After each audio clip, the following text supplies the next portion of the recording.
changed the way they could pull data and update it and the speed of it, I don't see how they would ever be a really complete supply chain solution for all the user roles, maybe at a higher level. Yeah, so my understanding is in the last year they did build it. It took a lot of effort and a whole year to build the supply chain, but they are there now.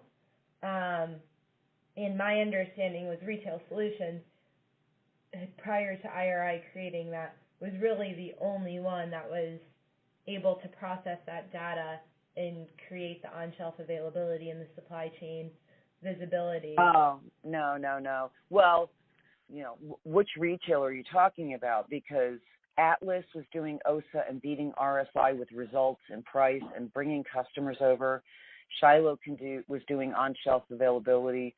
There were other players out there, smaller players doing it, you know, that were pretty much focused on just exception alerts, supply chain exception alerts, but they were not the only one. And they were struggling with that business because they weren't innovating with it, and other folks had caught up to them. They were the first and probably the biggest to offer it on a broad scale, but they were not the only ones. Interesting. So Shiloh and Atlas, you're saying, have had the supply chain visibility for the last 5 years? Oh, yeah. Atlas actually beat or equaled, what depends who you believe, RSI's on-shelf availability results with Kimberly-Clark, because Kimberly-Clark put Atlas in and RSI in, believe it or not, side by side. It was head-to-head results. Oh, yeah. And what is the price differential? Say that again? What was the price differential between Atlas and RSI at Kimberly-Clark? It started off as RSI was twice the price pretty much of anybody else.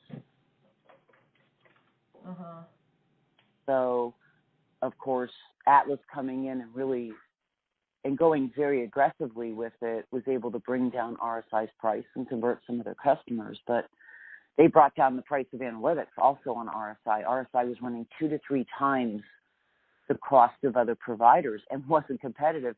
In particular, their in-stock and their supply chain order compliance wasn't accurate. They couldn't get the right data. They weren't up to date. They didn't invest in keeping up with Walmart, and supply chain was a particular weakness, and they lost several teams as a result of that supply chain issues. And Atlas stepped in with deep supply chain capabilities, item store, day level, and integrating orders and shipments from vendors and just beating them. They provided what was needed, so that's where the vendors went for a really cheap price. No BI interface. Nothing like that, nothing web. It was in a custom Excel report shop that then, and they were headed down the Vertica path after RSI, and we're going to put up a BI interface to compete, and they did. I don't know how good it is or not, but Atlas, of course, got bought by Advantage Sales and Marketing. So, yeah, I've got contacts everywhere to see how things are going at this point if I needed to. So, again, with any of these players, I've got lots of contacts. If you wanted to hear maybe a customer, ex-customer's view of whatever they're currently doing.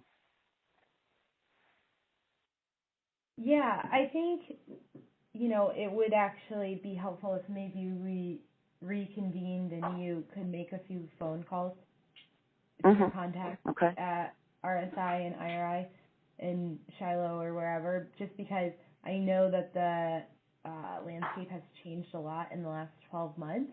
And so we're, looking at one of these companies today, understanding, that it is a different company than it was a year ago. And so I feel like that would probably be useful for us. Sure. So IRI, RSI, and Shiloh? If you think that there's a transformation at Shiloh, or if you think that you're getting up to date, they're offering. Well, Shiloh shifted from a client service